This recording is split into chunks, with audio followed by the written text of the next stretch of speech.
Kami sudah tahu konsekuensi jadi pengkhotbah. Kadang diterima, kadang ditolak. Yang menerima itulah orang-orang yang memang mau membangun dirinya untuk membangun orang lain. Seturut Yudas ayat 20, 21, 22, 23. Sedangkan yang menolak memang orang-orang yang diikat oleh setan, diikat oleh dosa-dosa tertentu. Dan dosa-dosa itu mereka pegang kuat-kuat. Mereka tidak mau melepaskan. Mereka tidak cinta kekudusan. Mereka tidak cinta firman Allah. Mereka tidak cinta suara pencipta mereka. Yang mereka cinta apa? Kedagingan, dosa, hawa nafsu, kenajisan. Itu yang mereka pegang kuat-kuat. Makanya tidak suka pendeta khotbah kebenaran. Tapi saya tidak ada masalah. Sekali lagi, kami tugasnya Tuhan suruh ambil benih, persiapkan dirimu, jangan lelah, bekerja di ladang Tuhan, taburkan saja benih itu, khotbah saja. Soal jenis-jenis tanah hati atau di mana benih itu jatuh, tidak ada masalah. Ya, apakah itu di pinggir jalan? Apakah itu di tanah yang berbatu-batu? Apakah itu di tengah semak duri? Atau apakah itu di tanah yang baik? Urusan kita, tabur saja. Bapak Ibu masih ingat ya? Apa perumpamaan tentang menabur ya? Dan tanah-tanah hati. Atau di mana benih-benih itu jatuh. Saya akan singgung pagi ini.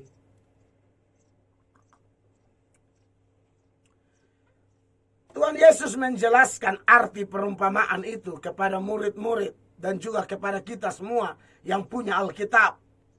Mari kita buka versi Markus misalnya. Dalam Markus pasal 4 mulai ayat 15 dikatakan demikian. Orang-orang yang di pinggir jalan. Ya, ini jenis tanah yang di pinggir jalan. Dekat trotoar, kira-kira begitu ya. Tempat firman itu ditaburkan. Ialah mereka yang mendengar firman. Nah ini dia. Mungkin dia hadir di gereja, dia juga buka radio, dia juga buka Facebook, dia juga berlangganan di channel hamba Tuhan. Tapi karena tanah hatinya pinggir jalan, dikatakan, lalu datanglah iblis dan mengambil firman yang baru ditaburkan di dalam mereka. Ya, jadi hati-hati Bapak Ibu dengar firman, kenapa kita harus doa. Kenapa kita harus minta ampun dosa? Pernah penanya di radio ini bertanya, atau di acara saya Good News from Heaven, mereka bertanya bagaimana caranya membaca kitab suci supaya mengerti. Yang pertama minta ampun dosa, yang kedua minta Tuhan waktu mau dengar firman, Tuhan pimpin hamba dengan firman-Mu, mampukan hamba karena hamba mau dengar dan mau melakukan. Itu Anda cepat mengerti. Dan setan tidak curi. Tapi kalau hanya dengar firman Tuhan, hanya formalitas. Hari Minggu ke gereja juga pergi saja, nanti orang bilang kita kafir. Jadi pergi hanya karena omongan orang. Orang model begini, dengar firman, selesai dengar, setan curi. Tidak ada kerinduan yang besar. Hanya asal-asalan saja. Setan ambil. Lalu bagaimana dengan tanah berbatu-batu? Markus 4 ayat 16. Demikian juga yang ditaburkan di tanah yang berbatu-batu. Ialah orang-orang yang mendengarkan firman itu dan segera menerimanya dengan gembira. Ini paling kelihatan semangat sekali. Orang khotbah dia bilang amin, haleluya. Nah gembira di sini bukan gembira karena perubahan ya. Karena dia rasa, aduh khotbah begini saya belum pernah dengar. Atau ada ilustrasi yang menarik. Atau susunan khotbahnya dia bilang, aduh sistematis sekali. Nah, dia gembira, tapi bukan gembira karena pekerjaan Roh Kudus. Bukan gembira karena perubahan. Dia senang saja. Makanya ada pendeta yang mereka senangi. Apa yang terjadi kalau ada dua pendeta di satu gereja? Pendeta yang mereka tidak suka, mereka tidak akan datang. Tapi pendeta yang mereka suka, waduh, berbondong-bondong mereka. Gembira. Tapi pulang, saudara-saudara, ayat ini berkata, segera menerimanya dengan gembira, tetapi mereka tidak berakar dan tahan sebentar saja. Kok kenapa saudara-saudara? Karena memang batu-batu. apabila kemudian datang penindasan atau penganiayaan karena firman itu, mereka segera murtad. Belum penindasan, baru orang hanya sindir sedikit saja, sudah tidak tahan lagi. Ya, kena olok. Apalagi kalau sudah mulai ibadah rajin, orang mulai ganggu-ganggu dia. Ibu majelis. Nah, apalagi kami di timur ini kan suka berganggu, suka bercanda. Dan bercandanya itu, waduh, kadang-kadang tidak enak. Orang lain ketawa tapi yang dicandain sakit begitu. Kayak jemaat di wilayah pelayanan kami, kalau mereka sudah datang, orang ganggu mereka bilang apa? Pak Mel Atok 2. Nah, begitu. Mel Atok 2. Bayangkan saja. Tapi ada yang tahan, ada yang tidak tahan. Saya awal bertobat pegang Alkitab. Kawan-kawan hitung 1, 2, 3 baru berteriak, nabi palsu. Bayangkan. Tuhan baik sampai ini hari. Saya bukan tipe yang aduh mundur sudah ini berat. Ejekan, olokan terlalu parah. Tidak. Teman-teman yang bahkan yang ejek-ejek pun sudah ikut pelayanan dengan saya sekarang. Dulu mereka berteriak, Anda lihat ini 3-4 tahun awal tuh saya sengsara. Saudara bisa bayangkan ini suka duduk di jalan, hidup nakal, suka juga ejek, olok orang. Sekarang aneh sendiri pegang Alkitab. Setiap pulang sekolah, habis makan minum, bantu orang tua, jam 4 berangkat. Jalan kaki menuju persekutuan doa. Pelayanan ke sana kemari, masuk keluar desa, kampung, di NTT sini untuk beritakan Injil dari SMA. Ejekan, olokan, ngeri. Mau dalam rumah, di luar rumah sama. Semua bernada mengejek, mengusir, menolak. Saya rasa semua. Makanya saya lihat 1-2 orang yang ikut Tuhan. Istilah orang Kupa bilang panas-panas tai ayam. Ya semangat awal saja hilang. Dengar firman kelihatan gembira. Lalu kemana? Hilang. Aduh, kasihan sekali. Tidak tahan, ini belum penganiayaan. Baru orang sindir-sindir, olok-olok. Sudah tidak mau hidup benar. Lalu ada lagi yang disemak duri. Itu model seperti apa lagi? Ayatnya yang ke-18 dari Markus 4. Dan yang lain ialah yang ditaburkan di tengah semak duri. Itulah yang mendengarkan firman itu. Lalu, apa yang membuat tidak bertumbuh? Kekhawatiran dunia ini. Dan tipu daya kekayaan dan keinginan-keinginan akan hal yang lain. Masuklah menghimpit firman itu sehingga tidak berbuah. Ya, keinginan-keinginan tidak berbuah. Ya, dengar firman tapi khawatirnya luar biasa. Padahal saya berkali-kali ingatkan jemaat alasan-alasan kenapa kita tidak perlu khawatir. Yang pertama, ingat ya, manusia itu kalau dalam urut-urutan penciptaan di kitab Kejadian pasal 1 itu, mulai ayat 1 sampai ayat 31, manusia diciptakan pada hari ke-6. Hari 1, 2, 3, 4, 5, segala kebutuhan manusia Tuhan siapkan lebih dahulu. Makanan, minuman, terang, air. Semua Tuhan sudah siap. Baru paling terakhir manusia dihadirkan. Mau khawatir apa? Semua sudah tersedia. Tapi gara-gara dosa kita harus kerja keras. Tapi tetap ada solusi. Matius 6 ayat 33. Tetapi carilah dahulu kerajaan Allah dan kebenarannya. Maka semuanya itu. Semua apa? Kebutuhan, keperluan kita. Makan, minum, pakai, jodoh. Kebutuhan kita. Allah siapkan. John Calvin bilang kalau ada orang Kristen mengeluh kurang.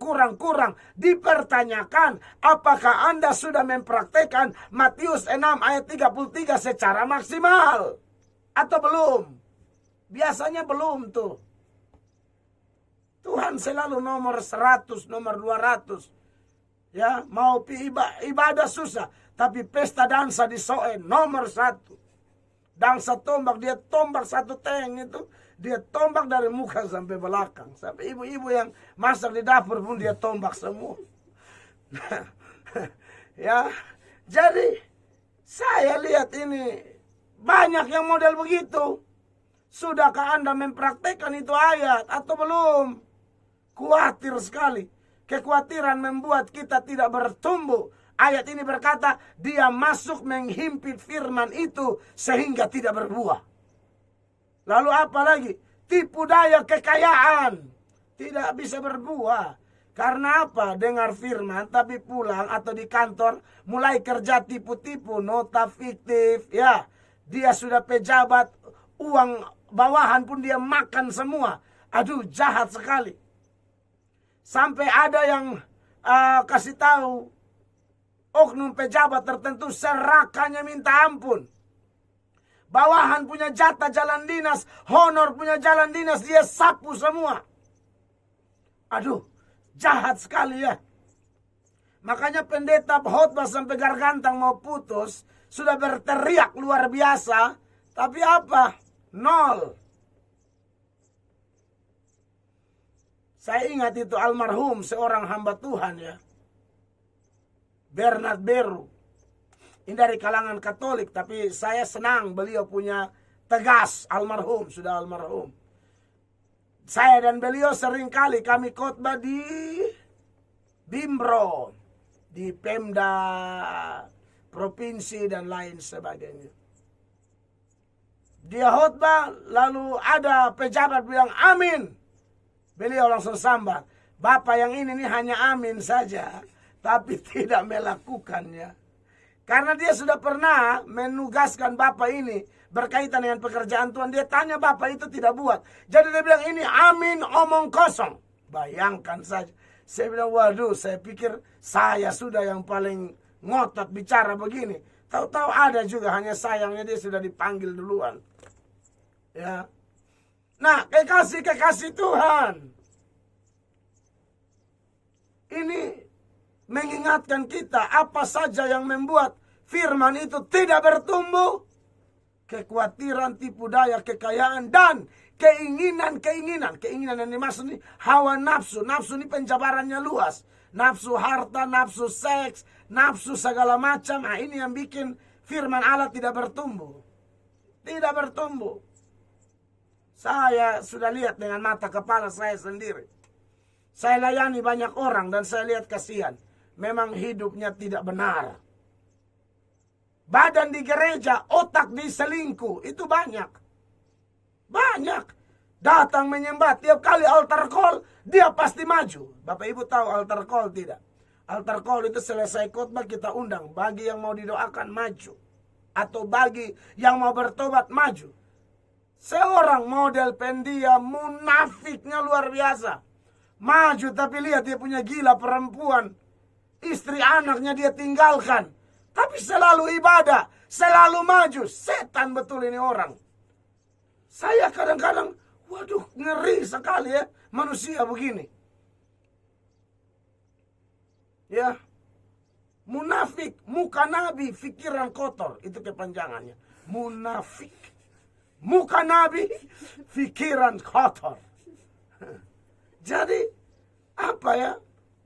Aduh, sekasian. Tapi kalau altar call, dia selalu maju. Saya pikir-pikir ini satu, ini maju bikin apa? Mungkin dia maju, Tuhan hamba sudah bosan dari istri yang sekarang. Buka jalan untuk kasih yang baru. Nanti, aduh, ini orang memang. Akhirnya betul. Dapat baru. Sadis. Nah, kekasih-kekasih Allah, firman tidak berbuah. Duduk selalu paling depan. Tapi apakah berbuah? Tidak berbuah. Makanya saya paling kasihan kalau jemaat juga saya start khotbah dia langsung tidur. Aduh, ini orang nih dia mete air kah? Atau saya juga bingung dia bikin apa sampai kita baru mulai dia juga mulai tidur. Jadi saya kadang-kadang di wilayah pelayanan saya harus berteriak, ayo bangun, bangun, bangun dulu. Bangun dulu, ayo bangun baru Bapak khotbah. Anak-anak masih tidur semua. Makanya seorang guru sekolah minggu berkata, anak-anak, di gereja tuh kita harus diam atau ribut? Anak-anak bilang diam. Kenapa diam? Karena banyak yang tidur. Kalau beribut nanti mereka bangun. Bayangkan. Anak-anak saja lihat, mamanya tidur. Dan mamanya pesan, jangan ribut. Karena mama mau tidur di gereja. Aduh, saya tidak habis pikir orang kayak begini. Ya saudara yang tukang tidur di gerejamu, ya, atau di gerejaku, tolonglah, jangan tukang tidur lah. Saya juga bingung, selalu tidur. Ini orang apakah memang dia tidak suka saya? Kan bingung, kita lihat dari depan. Kalaupun mau tidur, kau paling belakang lah. Ini di depan, di tengah, baru tidur di muka kita lagi. Saudara, itu kira-kira bagaimana? Tapi kalau omong lain dia semangat sekali. Mulu, senang sekali dia. Nonton sinetron omong kosong, dia tidak bisa tidur. Tapi firman Allah kok dia bisa tidur itu. Ini jenis tanah apa? Kalau Yesus perumpamaan cuma 4. Saya curiga ini nih tanah-tanah sengketa nih saya lihat. Tanah yang jenis begini nih. Kan tidur kan menuju kematian. Ini tanah-tanah sengketa nih. Haleluya.